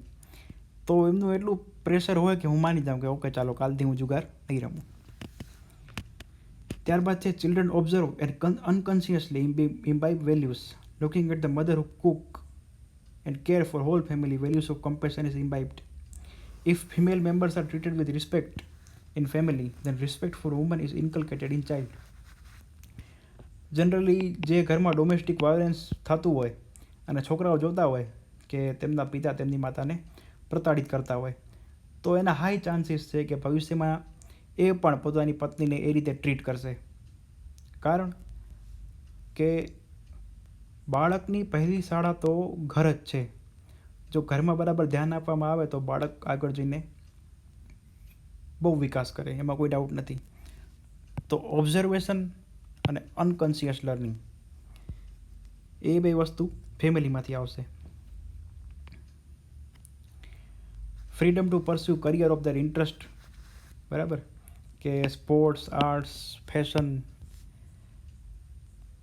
તો આ પ્રમાણે જો કોઈ ફેમિલી હોય કે ભાઈ જા જી લે આપની જિંદગી, તો બની શકે કે છોકરો પોતાનું એક સ્પેસિફિક ઇન્ટરેસ્ટ હોય એને પરસ્યુ કરે અને લાઈફમાં વધારે ખુશ થાય. Provide the necessary emotional support, caring and counselling to get him out of such negative thoughts. બરાબર, આમાં કેવું, માણસ બધાની સામે પોતાની દિલની ભાવના વ્યક્ત ન કરી શકે. એને ઇમોશનલ સપોર્ટ માટે કોઈ નજીકનો પરિવાર જોઈએ, અને એ સપોર્ટ કોણ કરે તો કે ફેમિલી. અને ત્યારબાદ આ તો જો કે બહુ નેરો થઈ ગયું છે કે encourage extra curricular activities to reduce pressure. જેમ કે બાળકને કોઈ રમતગમતમાં લઈ જાઓ અથવા તો મૂવીઝ બતાવો, talk joyful things at home. તો આનાથી રીએનર્જાઇઝ થઈ શકીએ છીએ.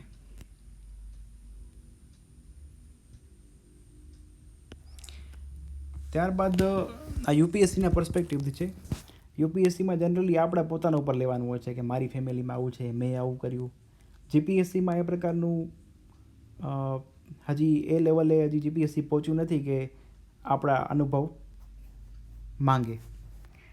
બરાબર, ઉદાહરણ આપણે જોઈ લઈએ છીએ very quickly over a glance કે if parent informally talk about bad things about particular caste or religion, if they unknowingly violate traffic rules, child will imbibe the same. કે આપણા ઘરમાં કોઈ એક વ્યક્તિ વિશેષ અથવા સમુદાયને આપણે ગાળો જ આપતા આવીએ કે ભાઈ આ ફલાણો આવો છે, ફલાણો આવો છે, તો બની શકે કે બાળકમાં એ કાસ્ટ વિશે, એ પર્સન વિશે, એ પ્લેસ વિશે નેગેટિવ ફિલિંગ્સ આવી જાય. વેલ્યુ ઓફ મની ઘરમાં બધા ઉડાવવું હોય તો બાળક પણ ઉડાવવું જ આવે અથવા તો ઉડાવ જ બની જાય. પછી ત્યારબાદ છે પનિશમેન્ટ અને રિવોર્ડ. સારું કામ કરે તો રિવોર્ડ આપવાનો કે ભાઈ બહુ સારું કામ કર્યું, લે આ ચોકલેટ.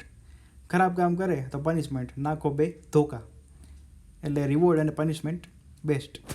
ત્યારબાદ છે એન્વાયરમેન્ટ એથિક્સ. એ પણ ઘરમાંથી શરૂઆત થાય, જેમ કે switching of lights, reducing food wastage. અને કોઈ ઓથોરિટેરિયન મેનરમાં આપણે ઉછેર કર્યો હોય બાળકનો કે ભાઈ હું કહું એમ જ થશે, તારે 10મા પછી સાયન્સ જ લેવાનું છે, તારે એન્જિનિયર જ બનવાનું છે, બરાબર. તો પછી ભવિષ્યમાં એ છોકરો જ્યારે બાપ બને ત્યારે એ છોકરો કદાચ એનો છોકરો એને કહે કે બાપા મારે ફોટોગ્રાફર બનવું છે, તો કે ના ભાઈ તારે ડૉક્ટર જ બનવાનું છે. ફરીથી કે જ્યાં girl child is treated as second citizen, જેમ કે છોકરાને ઘી આપે અને છોકરીને તેલ આપે, એવું કરતા હોય તો એ પોતાની પત્નીને પણ એ રીતે જ ટ્રીટ કરશે. ટૂંકમાં આ બધી વાર્તાનો મતલબ એટલો જ છે કે ફેમિલીમાંથી એથિક્સ અને વેલ્યુઝ કઈ રીતે આગળ વધે છે. ત્યારબાદ આપણે આગળ વધીએ કે role of teacher and educational institution.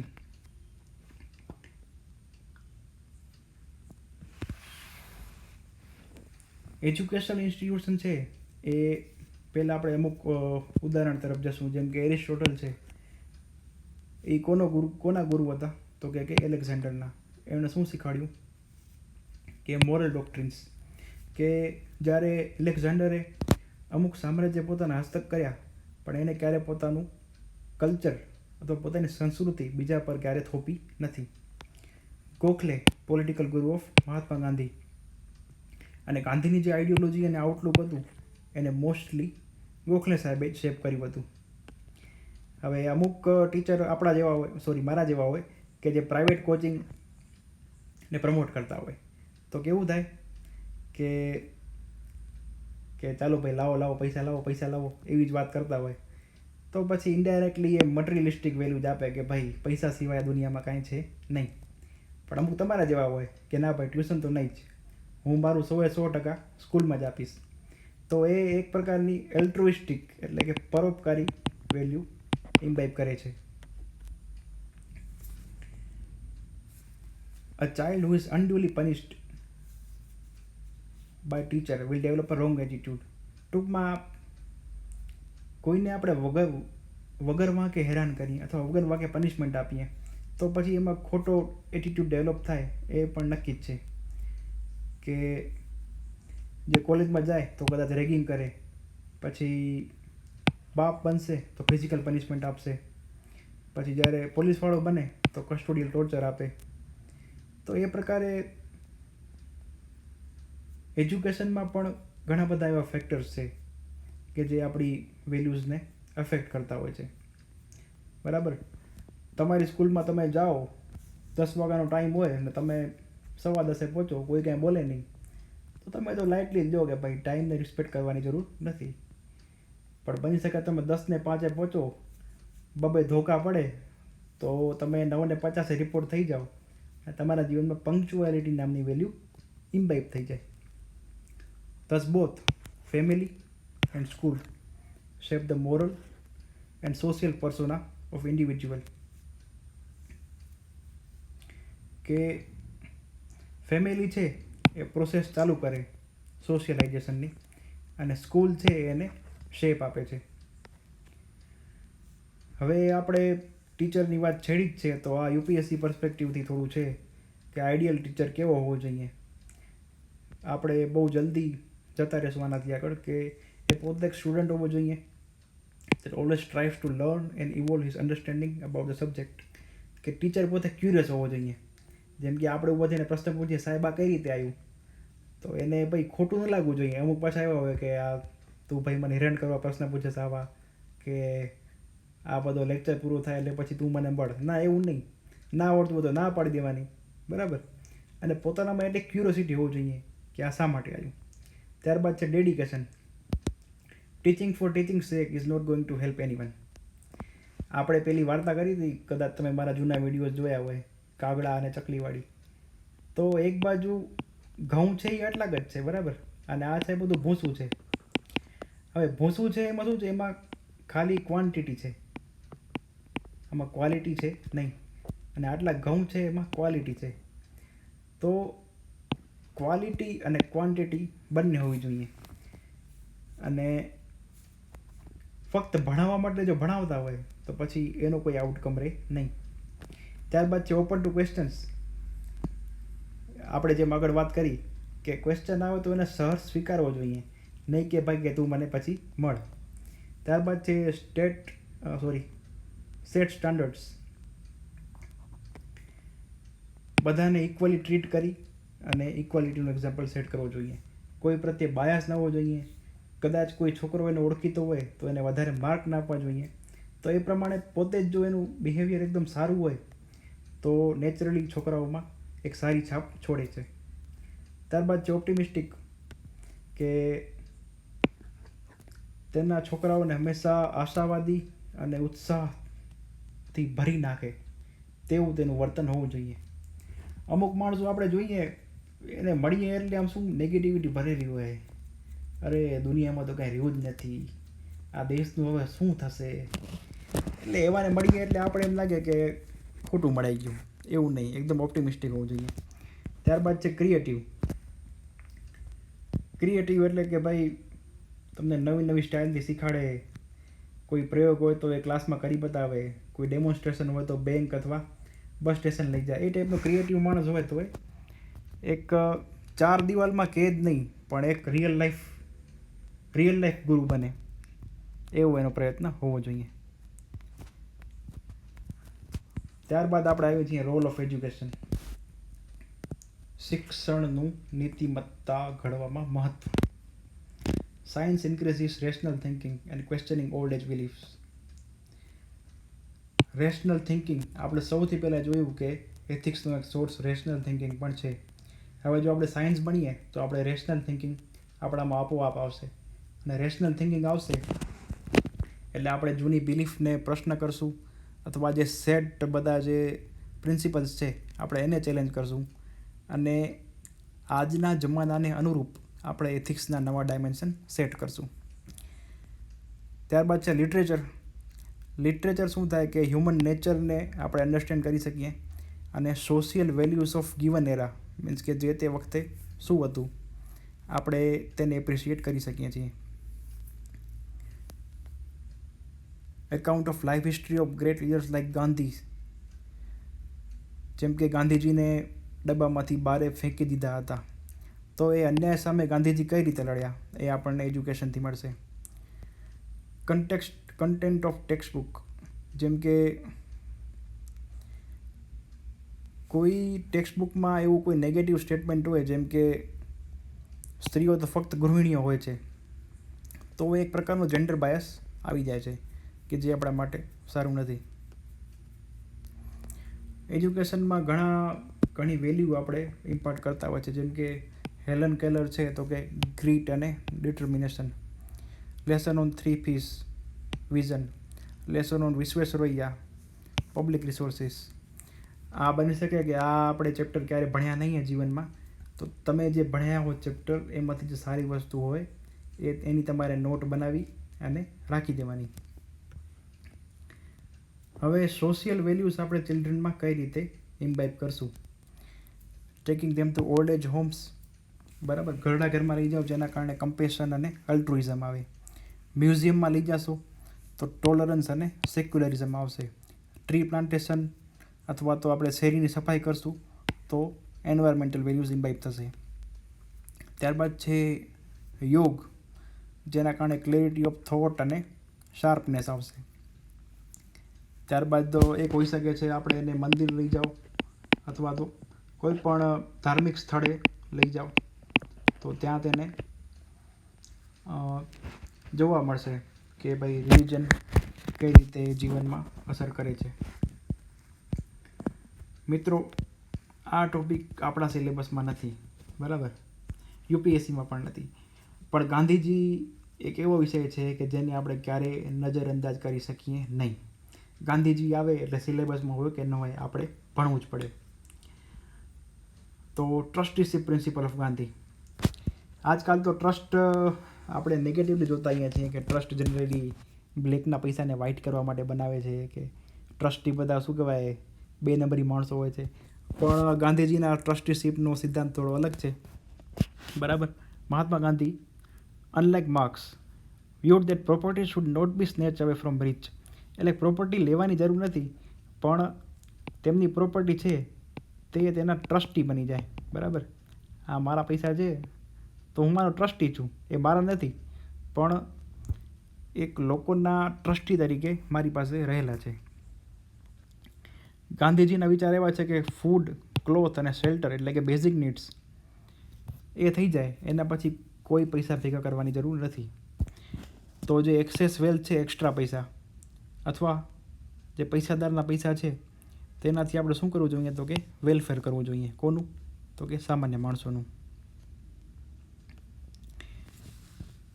હવે ટ્રસ્ટીશિપના અમુક પોઈન્ટ આપણે જોશું. મિત્રો, ટ્રસ્ટીશિપ એઝ અ પર્ટિક્યુલર ક્વેશ્ચન પૂછાય કે ન પૂછાય એનાથી આપણને કોઈ જ કન્સર્ન નથી, પણ એથિક્સના પેપરમાં તમે ટ્રસ્ટીશિપનો સિદ્ધાંત એવો ઉલ્લેખ કરશો તો તમારી છાપ એકદમ સારી પડશે અને તમને એટલીસ્ટ 30 થી 40 શબ્દનું એક ફોલ્ડર મટીરિયલ મળી જશે. Trusteeship is aimed at reforming the capitalist society. કે જે પૈસાદાર માણસો છે તેમણે આગળ આવી અને તેમની પ્રોપર્ટીને બેટરમેન્ટ ઓફ સોસાયટી એટલે કે પબ્લિક ગુડ એટલે કે સમાજના ભલા માટે વાપરવી જોઈએ. ત્યારબાદ છે સ્ટેટ રેગ્યુલેશન, કે સ્ટેટ એટલે કે રાજ્ય સરકારે પોતે આગળ આવીને એ પ્રોપર્ટીને અથવા તો એ આખી જે રિલેશનશિપ છે ટ્રસ્ટીશીપનું તેને રેગ્યુલેટ કરવી જોઈએ. અને તેમાં કોઈ જાતનું ડિસ્ક્રિમિનેશન ન હોવું જોઈએ. અને વાયોલેન્સ તો કોઈ સ્થાન જ નથી, કેમ કે આપણે ગાંધીજીની વાત કરી રહ્યા છીએ. પછી ટ્રસ્ટીશીપના સિદ્ધાંતમાં પૈસાદાર માણસ છે એ પોતાના પૈસા પોતાના પર્સનલ યુઝ માટે નહીં વાપરી શકે, અથવા તો કોઈ જાતની ગેરસામાજિક પ્રવૃત્તિ માટે નહીં વાપરી શકે. રાજ્ય સરકારે અથવા તો સરકારે એને ગાઈડ કરવાનો કે કઈ રીતે તમારે તમારા પૈસા વાપરવા. ત્યારબાદ છે કે કોઈ જાતની પ્રાઇવેટ ઓનરશિપ નહીં, કે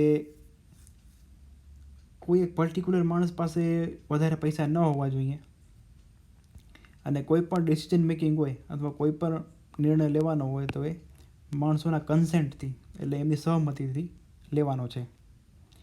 ત્યારબાદ છે મેક્સિમમ ઇન્કમ, કે ભાઈ વધારેમાં વધારે ઇન્કમ નક્કી કરી દેવામાં આવી છે. અને એક ફેર વેજ એટલે કે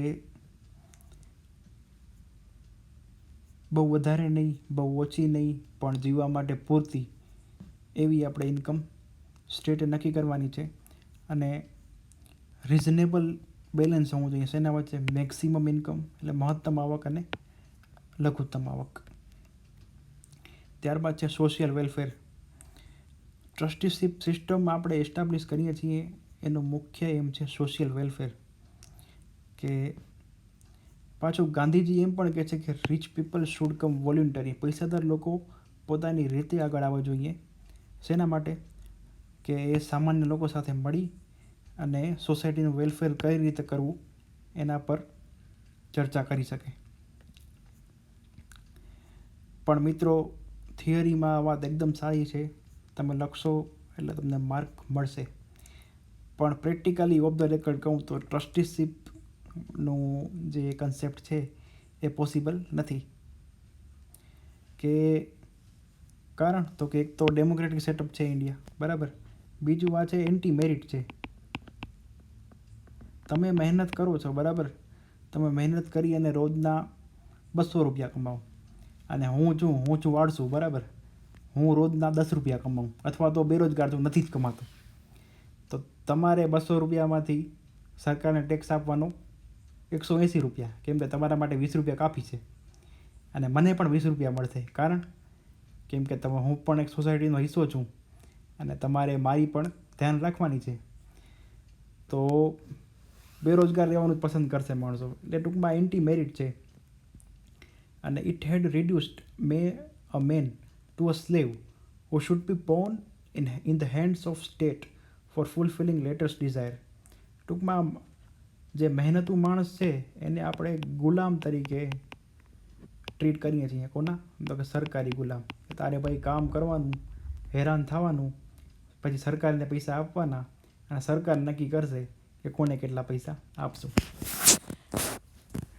ટૂંકમાં પ્રેક્ટિકલી આ શક્ય નથી ટ્રસ્ટીશીપમાં, પણ એથિક્સ પેપરમાં માર્ક લાવવા માટે 100% યુઝફુલ. પોઝિટિવ સાઇડ તો કે ટ્રાય ટુ એબ્રિજ ધ ગેપ, એટલે ખાલી એને ટ્રાય જ કરી કે એબ્રિજ ગેપ કરવાની. બીજી મિત્રો, એક સિમ્પલ સ્ટેટમેન્ટ છે કે હ્યુમન્સ લવ્સ હેરાર્કી. માણસોને ટૂંકમાં આપણે માણસ જાતને હેરાર્કી બહુ ગમે. હેરાર્કી એટલે ઊંચ નીચનો ભેદભાવ. એક એવી ચોપડી પણ છે હોમો હાયરાર્કિકસ. આ ઇન્ડિયન કાસ્ટ સિસ્ટમ ઉપર છે. એન્દ્રે બેતન નામના જે લેખક છે, કદાચ એમણે જ લખી છે હોમો હાયરાર્કિકસ.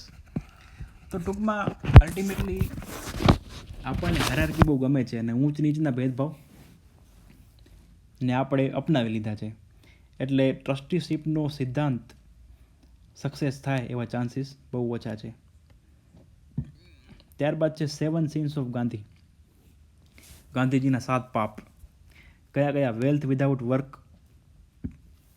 Pleasure without conscience, science without humanity, knowledge without character, politics without principle, commerce without morality અને વર્શિપ વિધાઉટ સેક્રિફાઈસ. મિત્રો 2016માં મેં મેઇન્સ આપી હતી, એમાં એથિક્સમાં પ્રશ્ન પૂછવાનો હતો ગાંધીજીના 7 સિન્સ. મને આમાંથી 3-4 આવડતા હતા, એટલે બરાબર પ્રશ્ન અટેમ્પ્ટ થયો નહીં. પણ તમારે આ 7 સિન્સને એકદમ ગોખી અને શક્ય હોય તો એનું થોડું બેઝ મટીરિયલ બનાવી અને કોઈ પણ જાતનો પ્રશ્ન આવે, જેમ કે મોરાલિટી ઓફ બિઝનેસ, તો કે according to Gandhi commerce without morality is sin, બરાબર. ત્યારબાદ પછી આપણે કોઈ પોલિટિકલ કરપ્શનનો ક્વેશ્ચન આવે, ફરીથી according to Gandhi politics without principle is sin. સાયન્સનું આવે તો આ, વર્શિપ આવે તો આ, પછી વેલ્થ અથવા કેપિટલિઝમનું આવે તો વેલ્થ વિધાઉટ વર્ક. તો આ રીતનું તમે નાખશો એટલે તમારો આન્સર એકદમ ઇફેક્ટિવ બનશે. ત્યારબાદ છે ગાંધીજીનો તલિસ્માન. તલિસ્માન એટલે કે આઈડિયા, કે કોઈ પણ એક્શન તમારે કરવી છે, બરાબર. માની લો કે મારી પાસે 2 રસ્તા છે, એ અને બી. હવે ગાંધીજી એવું કહે છે કે માની લો કે હું એ અપનાવું અથવા બી અપનાવું, એ કઈ રીતે નક્કી કરવાનું? તો જે સૌથી પુઅરેસ્ટ છે એને હું એ અપનાવીશ તો શું ફરક પડશે? શું એનું એમ્પાવરમેન્ટ થશે? શું એની ગરીબી ઘટશે? શું એનું જીવન ધોરણ વધશે? કે પછી આ બધું નેગેટિવમાં છે? તો ગાંધીજી એવું કહે છે કે તમારે એને ફોલો કરવાનું, જેથી કરી સૌથી જે છેવાડાનો માનવી છે, ધ ડાઉન ટ્રોડન મેન, જે આમ આદમી છે, એના જીવનની સુખાકારીમાં વધારો થવો જોઈએ. પછી અમુક આ મોરલ થિંકર્સ છે. આપણે મોરલ થિંકર્સ માટે હું વિચારું છું કે આપણે અલગથી એક આખો વિડીયો જ બનાવી લઈશું. કે જનરલી કેવું હોય છે કે મોરલ થિંકર્સ મોરલેસ બધા સેમ જ છે. તમે એમ લખો કે ભાઈ ગાંધીજીએ સોશિયલ ઇક્વાલિટી પર ભાર મૂક્યો હતો, તો કે ભગવાન બુદ્ધે પણ મૂક્યો છે. અથવા તો તમે એમ લખો કે તિરુવલ્લુવર એમ કહે છે કે સત્ય, અહિંસા અને કરુણા જીવનનો પાયો છે. તો એ ક્યાં નેગેટિવ નથી.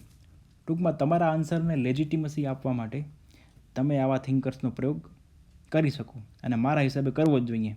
કેમ કે હું અથવા તમે કહીએ તો કોઈ માનશે નહીં, પણ બુદ્ધ, મહાવીર અથવા તો સેન્ટ જોન્સ કહે તો બધાએ માને. આગળ વધીએ કે Buddha social equality, gender equality, simplicity in teachings, compassion અને પ્રેગ્મેટિઝમ.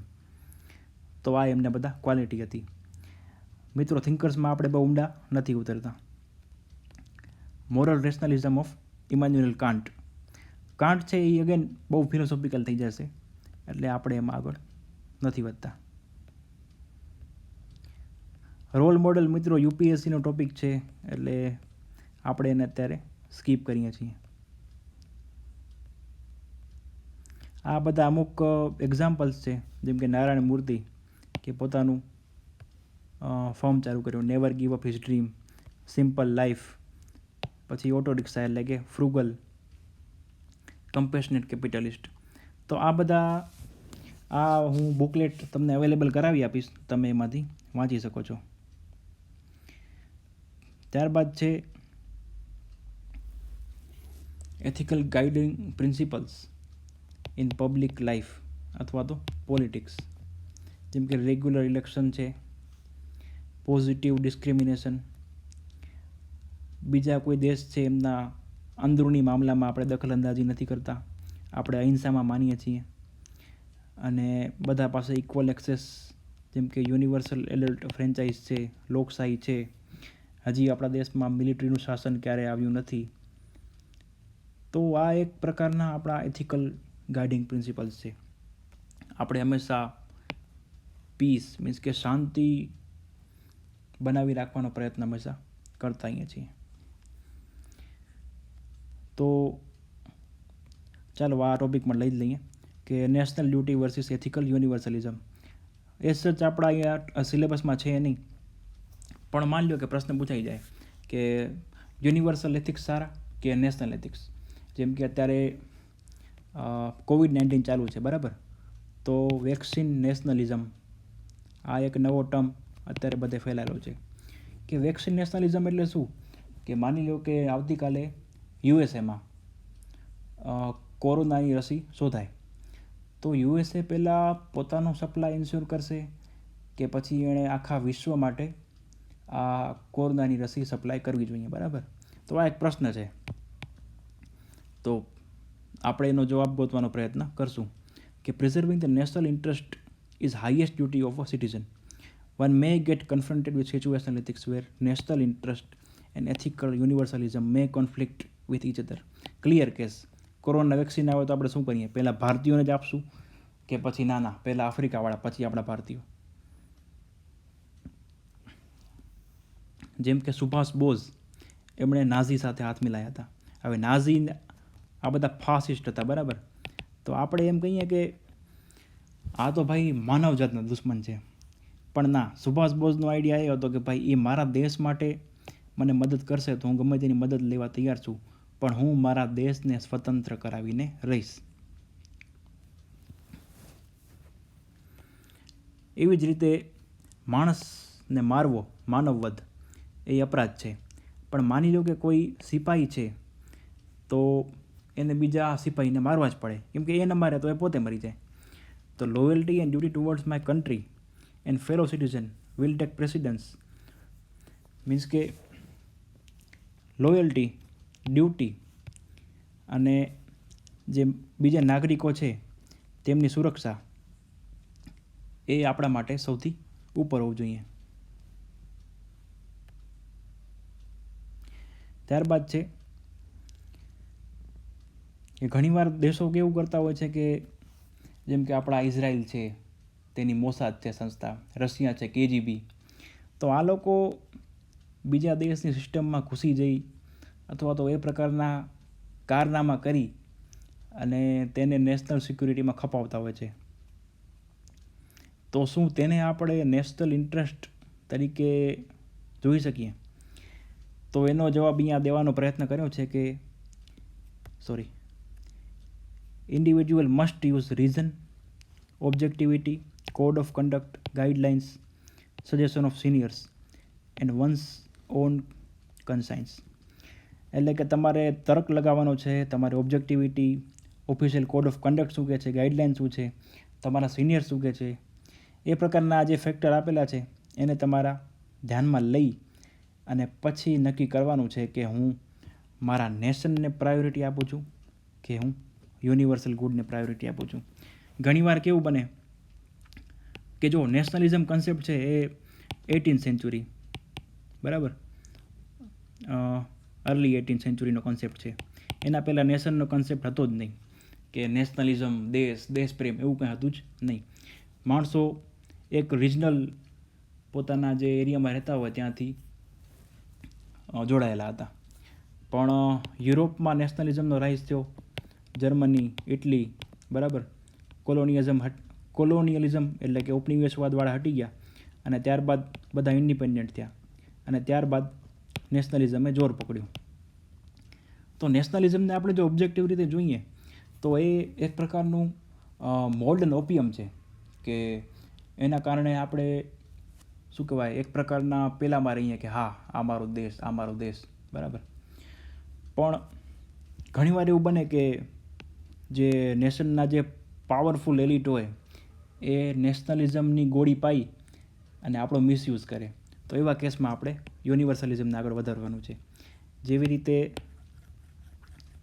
અહીંયા ઉદાહરણ આપેલું છે કે એડવર્ડ સ્નોડેન કોણ છે? કે વિકીલીક્સવાળા જે ભાઈ છે એ છે એડવર્ડ સ્નોડેન. હવે નેશનલિઝમની જો એ વાત કરત તો એ અમેરિકાના છે અને અમેરિકામાં છે એટલે જે પહેલાં જે ક્લાસિફાઈડ ટેપ્સ છે, બધા સિક્રેટ્સ છે, એમને પ્રિઝર્વ કરવા જોઈએ. પણ યુનિવર્સલ જે એથિક્સ છે એ એવું કહે છે કે ના, અમેરિકાની અમુક એક્શન છે એ ખોટી છે અને એ આખા વિશ્વ માટે ખરાબ છે.